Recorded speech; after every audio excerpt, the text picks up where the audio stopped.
What is up, beautiful people? Episode 134 with my guy, D. Lorne, or as he has it written here, D. Loans, right? We're going to be getting into loans. We're going to be getting into wholesaling. We're going to be getting into entrepreneurship. It's going to be a great time. D. Lorne, welcome to the podcast. Yeah, thank you for having me, Jonah. It's been a minute. Been in process. Love it. Yeah. I saw you last at the Sub 2 meetup, I think. That was the last time I saw it. Or I saw you. But it's good seeing you as always. And yeah, I'm really glad you're on this podcast. Like, I feel like you have a lot of really cool services. I think you could have a good story. So yeah, no, I'm really excited. So real quick, for my audience that doesn't know you, just real quick, like give us a little bit of a real estate resume, like what like what you've done in real estate, what you're planning on doing, just all of that stuff, like real quick, just for the people that don't know you. Yeah, so for the people that don't know me, I got licensed in November of 2020. And then I went full-time in real estate about 2021. And my personal focus is building up a small portfolio that I can retire on. And how I help people do that is through investment loans. I love it. I love it so much. So talk to me about how you did it, how you got into investment loans in the first place, into like being a mortgage loan officer. What does that mean exactly? Is that any different than being a lender? Like, explain it as though it's like for my audience, for someone who has no idea what that is. Yeah, so there's loan officers, mortgage brokers. I'm a loan officer, but my title is a mortgage broker. And the difference between just a regular loan officer and a mortgage broker, most regular loan officers, they're going to work for a bank, like a credit union, Bank of America, and they're only going to be able to give you products specifically from that bank. Whereas a mortgage broker, I'm not state licensed like, a person who would work for a bank is. I'm federally licensed and I legally work on your behalf to find you the best financing terms. So there's obviously so many different ways you can buy a home, but the way I got into investment lending is I was just mostly helping friends and family who are first-time home buyers. And then I was building my, referral base with other real estate agents. And one thing that I noticed is first-time homebuyers had such a high fallout rate. And I was like, I spend so much, you spend a lot of time with these people, 3-6 months, and then they end up going with another person or That sucks. they just find a slightly lower rate, maybe an eighth of a percent, a quarter of a percent, even though they're not necessarily getting the service. So I was like, okay, I need to find somebody who I can still invest my time in, but they already understand a lot of what's going on. Right. Investors just want to know the ins and the outs, the numbers, which is my preference because I don't want to feel like I'm speaking a different language to them. First time home buyers are like, dude, I need this in English, man. And it's just right. And also I just feel like with investors, it's repeat business too, right? Because we constantly need loans. And also there's probably somewhat more loyalty, right? To an extent, at least, right? Like it's just going to be easier for me to get loans from you than like going out. I don't have fucking time to look up the different rates between Chase and Bank of America. I don't have time for that stuff. It's like, all right, DeLorme got me a pretty damn good rate. Sounds good. I need this. Cool. He set up everything for me. Like, bro, that's like, why would I take the time to go shop all the goddamn rates? Like, I got shit to do. I got to keep making money, right? Let people who are better at stuff do the stuff I need, right? So,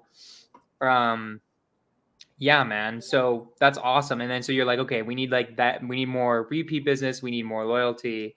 So then how did you start contacting investors? How did you like start getting into this world? So the funny thing is, I would say I met a lot of people just through networking. I think networking is a superpower. You never know who you're going to meet. And with that, I just started meeting more investors. A good Marine buddy of mine, Vu, he's huge in the, fundraising, private equity space. And, he always taught me like, hey, your closest 5 friends are going to be your net worth, net value. And I just started to surround myself with more investors. And then with that, I kept meeting more investors. And now it's just networking is pretty much all I do. I love it. What do you feel like an investor should know about loans that most don't? Like, what are most investors missing with loans? I would just say knowing all the different options that really are available to you.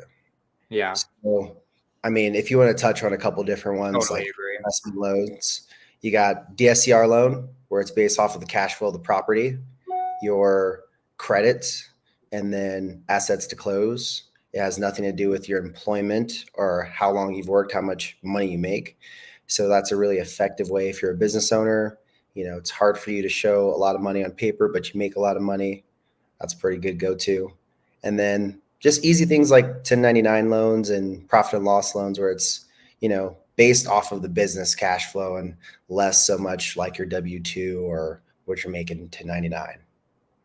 Yeah, 100%.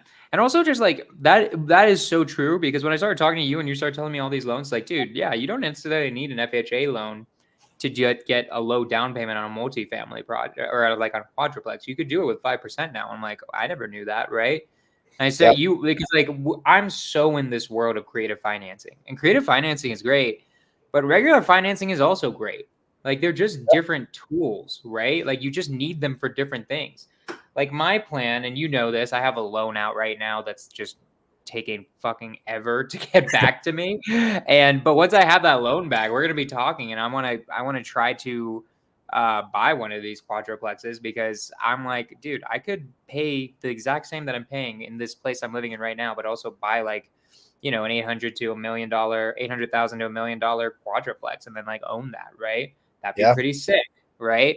5% down on $1 million is only 50 grand. That's not that fucking much money, So yeah, so like knowing like because I think we just get so caught up in just like the cool creative ways, right? Which are great. I'm gonna buy a sub two at a 2.75%. I mean, those are freaking awesome, right? You can't get that conventionally. But also like that property is in fucking Fountain, Colorado. Maybe we should have some properties that are in places that I actually want to live also, Like let's own some in some cool places as well. Because Right. I don't get to choose where the deal is when it's creative. What's cool about normal financing is I can take the money to where I want to take it, to whichever house or quadruplex or whatever I want to do. I 100% agree that like people are missing out because they're not doing that, right? Yeah. So what do you feel like has been like the main challenges you've had with investors? Let's start with on the investor side and then we'll get to yours. Like what do investors usually have a challenge with when they're trying to do just DSCR or government loans or any other fancy loans you've got in your back pocket that I don't even know about, right? Like what are you seeing is usually the challenge? I would say the biggest, initially, the biggest problem was sourcing money. Hmm, So, a lot of investors got partners, money's coming from various places, and being able to work with a lender that doesn't necessarily care so much about that. They just care that you have the funds was right. probably the biggest problem I had early on. Yeah. Not really a problem anymore though. You have a few now, right? Yep, yep. So Yeah. they don't care about sourcing or seasoning, how long the money's. So seasoning is how long the money's been in your bank account. They don't care about it. And sourcing is where the money's coming from. They don't care about that as well. Love it. Cool. Cool. So, how did you find out about real estate? How did you get into the real estate game in general? Where did you like start learning about all this stuff? I would say, dude, like 2020, like a lot of people, you got hit with some realness and like you had to find out what you want to do, with your Yeah. life. And 2020, I was working at the car dealership, slinging whips. It was a great time. Love working with people. Love getting them cars. It was good money. But being laid off from March all the way to September, it really made me think like, do I want to be in the car business for the rest of my life? You Right. know, and then also too, do I want to be tied to something that have to physically be there, which was Right. another big thing. So yeah, I ended up, hanging out with Vu like I talked about. He's like, dude, you should do this thing. Like you'll probably be good at it. And I was like, what is being a loan officer? So I just like started looking into it and I was like, oh, okay, this is like finance, but I'm not a real estate agent, but I'm working on the finance. So I like that idea of it. And that's what really gave me like the idea, like, okay, I should do this. Like it's a pretty decent job, something I could be proud of, something I can really help people in. And yeah, I got licensed and then I started working, bought my first place, and then I quit the dealership like 2 weeks later. And yeah, I just haven't looked back. Been working full time since. I love it. Cool. So what is the type of person that should become a mortgage loan officer? Like, what do you feel like is the right personality for that career path? Because I like the idea of a mortgage loan officer in some ways, right? I like one of the side businesses I want to start and might eventually become the main business is Mhm. being a lender and like being private money, right? I think that you can get a lot of really good deals that way, right?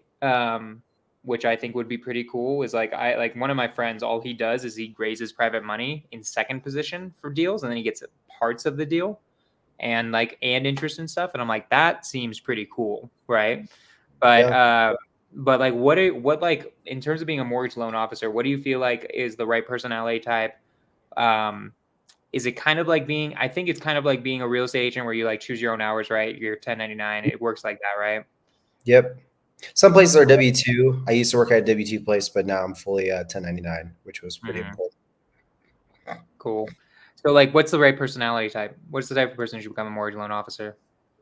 I would say somebody that has a mind to serve others, because you really got to want to help. Like being money driven in this space isn't going to really get you far, and it's not going to build you lasting connections. So I would definitely say someone who's like bent on serving people, because really that's all it is, like almost any job you take, you're serving some purpose, whether it's for yourself or something else. So it's like you got to want to serve people in a big way, because besides buying a house, you got weddings and then buying a car. Those are like, Right. big events nowadays. So it's like most people buy a house every 10 years, if that. Right. Yeah. So yeah, definitely a service orientated person and social. You have to be sociable. Can't be awkward. If you're an awkward fish, man, it's just like you Right. will. You definitely can get along with other people, like just because I don't know. Like for me, I love introverted people. It's like once you crack open that egg, there's so much information in there. That's a very Um, extroverted thing to say, though. That's like what extroverts do is like, whoa, I love connecting with introverts also. you know, Introverts are like, I'd rather just talk to an introvert, or talk to nobody, right? But right. No, definitely. It is an extroverted thing to say. But yeah, definitely being sociable, want to just meet yeah, people, interact, have new experiences. I love it. Cool. And then, um, so when you were starting out as like a mortgage loan officer, like what were your like greatest fears? Like what because I mean it's stressful, right? Like this is not like I don't think you get a salary. Like you got to it's like kill what you eat, right? Yeah. So what do you feel like were the most stressful parts? What were your greatest fears and how'd you overcome them? So I would say like one of the biggest, greatest fears is like being able to sustain myself during the transition. Like my first year of real estate, I only made like 12K. It was Hmm. terrible. Same. But it's that Actually, I small, made 10K. So, you right? beat me by a little bit. But how it is, you're just Yeah, like, you don't really know what you're doing.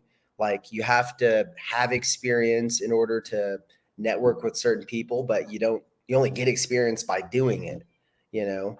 So I would say the biggest thing is like feeling like a fraud for the longest time.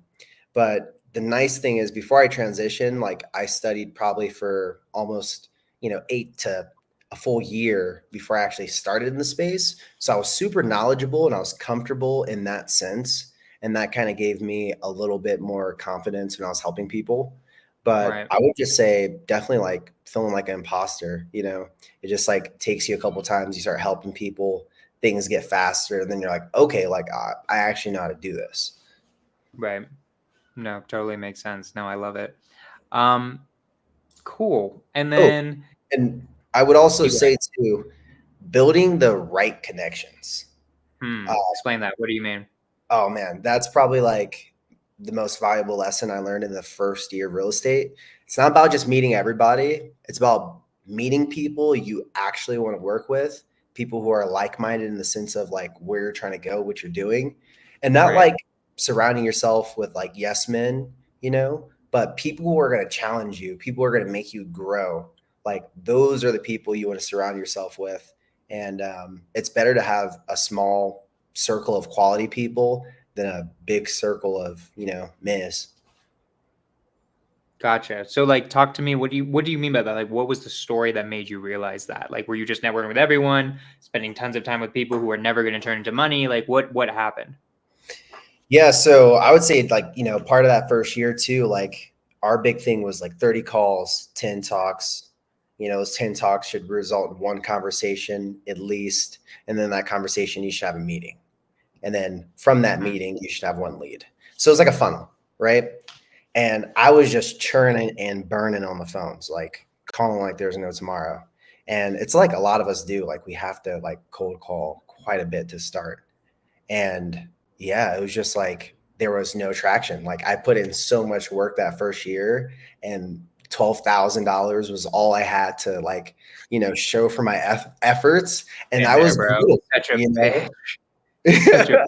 I know that feeling, dude. That's that first year. I remember being like, "The fuck are we doing here? How the hell are we gonna make money? How are you people making money? Right. The frustrating part is when you see other people making tons of money and you're just not. It's like, all right, what the fuck is wrong with me right now? Right. I get it. I know that feeling. So you go through that crisis, man. You go through that crisis. And like I said, like Vu, he's definitely been like a mentor to me in a way. But he would just say, like, D, like you can't just talk to anybody. Like you have to be very intentful on who you meet and why you're meeting these people. And not so in the sense of like you're meeting these people with like ulterior motive, but just like being mindful, like who do you want to invest your time? And he called it this, he called it ROE. So return on energy, not Hmm. return on equity, but return on energy.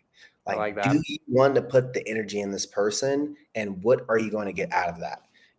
Because at the end of the day, even in your team, like obviously, you make money from being on the team, but it's like they're not just going to work with you because they're making money. They're going to work with you because they like you, they want to be there, and that's going to drive everything, further along. And that's what's so important, having a good return on energy. And that's on both sides of the street. No, totally makes sense. So how did you so we were struggling first year, right? Cold calling, we're not getting any fucking traction. What turned it around? Where were we like, okay, now we're gonna start making some goddamn money? Like what would you change? So I would say the biggest thing is like slowing down my outreach and just focusing on nurturing who I already had met. And that was like a big shift in my business because it was just my first brokerage were so bent on just outreach, outreach, outreach. And that's all I did was outreach. And it made keeping up with the people you had very hard because you're just trying to meet new people. And yeah, once I switched it over just nurturing my current pipeline, like it just kind of all started budding. And like I was like, wow, like people are just sending me business. Like hey, it's been like a year. I've talked to them for a year. I just stayed in contact, and it's like, hey, I got something for you finally. It's like, what? You didn't want to work with me this first year. I was going crazy, and then yeah, Hmm. just that's how it lined up. Who were you calling? Agents? Yeah, I was calling agents. This time around, I call mostly like financial advisors. That's been Okay. a huge like flip for me because they're just already working with high net worth individuals, and they're most likely business owners because more times than not, a W-2 wage earner, he's not going to have a financial advisor to tell them where to put their money because it's just usually too expensive. Right. No, that totally makes sense. I like it. Cool, man. Well, awesome. So you started doing that, still with the mortgage loan officer stuff, and then now you're starting to do some investing. I mean, you're starting to do some wholesaling too, right? Yeah, Is that really recent, or have you been doing that for a while? I'd probably say like, yeah, within the last year. some more Yeah. research How have for you been sure. enjoying that? You've been enjoying the wholesale Yeah, grind?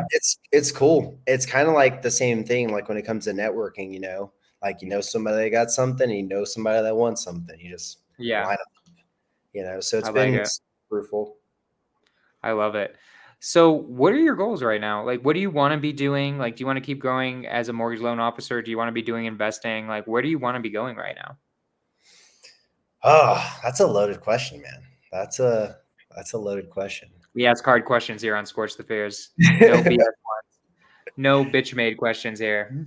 I would say just really getting into like my next investment because just like Okay. you, I'm loaning out some money. Me and my lady, we're making like 20% of our money, so it's been pretty good. Nice. But just like anything else, it can have delays and it can push that down the road. So it's like learning that lesson as we go.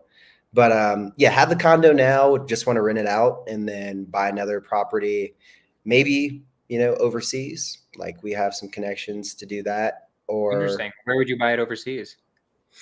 so we're highly considering Aruba. Oh, that's cool. Is that because of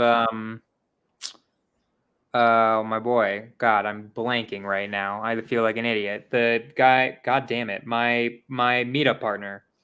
Oh, Um what? Lavera, Uh Alex. Alex, yeah. You said his last name. Yeah, Alex.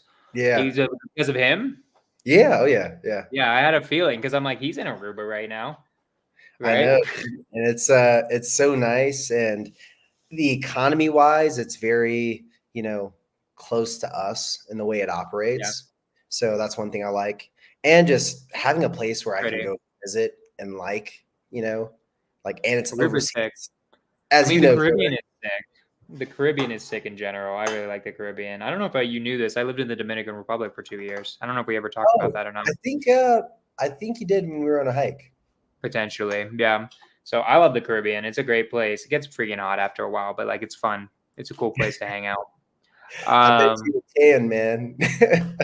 oh yeah, I'm barely, dude. It's like a slightly darker shade of white. Like it's not. I don't really tan, right? I'll send you a photo and you'd be like, bro, you look barely any different. You look slightly different. But yeah, no, I love it. Um, awesome. And then so own a place out there, buy more investment properties. Cool. What's like the greatest challenge of being like a mortgage loan officer, you feel like? Like what are like what are the things that like I feel like have given you the hardest um challenges or just the hardest problems? I would just say definitely like because you have to adapt on the fly in real estate, things are always moving. So being current is super important and just knowing like your purpose. I would say that's the biggest thing. Knowing my purpose, why am I doing this, and who do I want to help has been like the biggest thing that's been molding over time and having to change. So I would say every time like I lock onto that, everything just starts to flow naturally, Love it. which I'm a fan of. I'm very I just go with the flow, work with people who want to work with me, um, you know, pour into them who pour into me, just because I feel like you just naturally do that and things just go more smooth instead of like going against the grain, banging your head against the wall. And Right. then I would just say consistency too, because honestly, I'm one of those people who are like pretty simple, you know. I don't need a ton of things. I definitely want to like retire at a certain age, like 35, 40 is my goal. So I know Yeah. that's pretty aggressive, but I think it's You could do that. definitely doable. Yeah, very doable if you want to. If that's like, yeah, that's like what you're going for. I like it a lot too. Like it's cool. It's just a fun game, right? To see like how quickly can we become financially independent, right? I think that's the most interesting part of it, you know? Um, so you say you were lending out your money at 20%. Is that to like real estate investors, like on certain projects and stuff like Yep. that? Yeah, cool. I like Yes. it. And you can get such crazy returns, but also you just get set like depending on how the project's going, it can get really fucking annoying also. It so Yeah. depends, but I definitely, yeah, it's definitely like I've been liking it. Like it's cool. It's cool to get like a 1,000 or a couple thousand every month, depending on how much you loan out. Right? Yeah. Feels good. Um, yeah. And I would say So also too, like, with the lending, it's like great returns, but it is like a little more risky. But right, benefit is that it's hands off.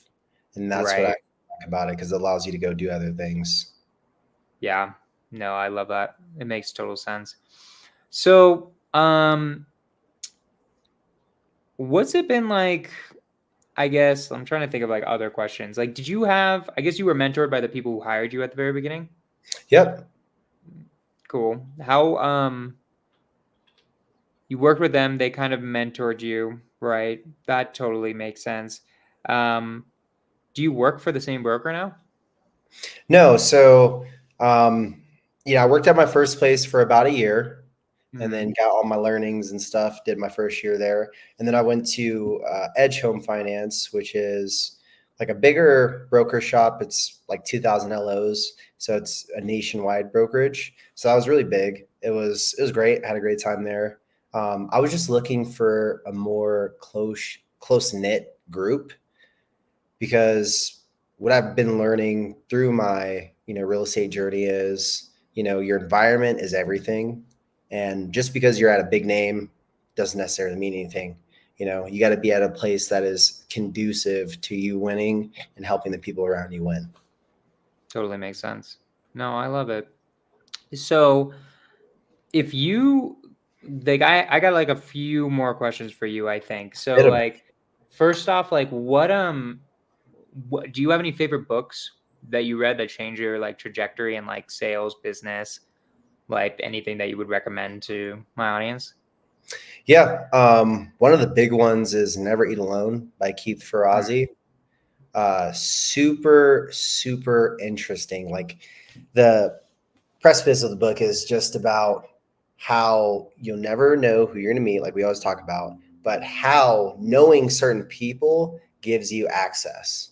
And access is probably like, you know, one of the four things of power, like access, money. There's two other ones I can't think about, but access is definitely a big yeah. one. Because say Trump, or Kamala Right. Harris, like Right. you can get into the White House right now just because you know that person, and Yeah. so many other people couldn't. Right. Exactly. No, it totally makes sense. Um, if you could go back to yourself when you were starting off in real estate, what would you do then, knowing everything that you know now? Like, or what would you tell yourself? Sorry, what would you tell yourself then, knowing everything that you know now? I would first tell myself that don't worry, it's going to be dark, but you're going to make it. Because That's a like good one. sometimes you just feel like you're in that tunnel like the whole time, and then finally, Right. oh my gosh, like I've made it. And Right. you never really arrive, right? But it's just like, Right. okay, I made it out of this stint. Like, what's the next thing? Yeah. And then the other thing I would say is just don't waste my time. There's Mm, a lot of people that I just poured into, and then nothing had came out of it, and I saw that, but right. it was just like pour, keep pouring, keep pouring, keep pouring, and Right. I would just say be very mindful and respectful of my time and other people's time. I love it. Totally makes sense. Well, my man, if someone needs a loan, how do they reach out to you? How could they reach out to you? Should they reach out to you on Instagram? I think that's your Instagram too, DeLoans, right? Yes, it'll be in my little bio section, but my Instagram handle is dtown_30. And my phone number is 530 Oh, there we go. 9497. It's the same phone number my mom calls me on, so you'll be able to get a hold of me. If things get crazy, just shoot your boy a text and I did I that will. right, right? I heard that right. This is your Oh, number? D-Town 30. D-Town 30, What but did the I phone number is correct. fuck. I screwed that up. Almost had it. Um cool. Hold on. I'm about to just put it up here for everyone. Cool, my man. Well, everybody contact you can do all 50 states, no? Yeah, just about. The only ones that are kind of finicky will be Pennsylvania, New York, and there's another one in there. But there's a couple states, and if I can't help you in that specific state, I have a referral partner out there that I can get you in contact with. So either way, I'll be able to take care of you. Awesome. Cool, man.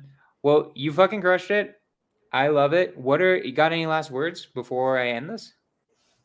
I would just say for anybody like just getting started in real estate, like just fucking go for it. You know, it's it's scary. Like a lot of the times it feels like you're on your hands and knees in the dark, but like soon enough you'll pick up that flashlight and you'll be good to go, and you'll start 100%. to find your way.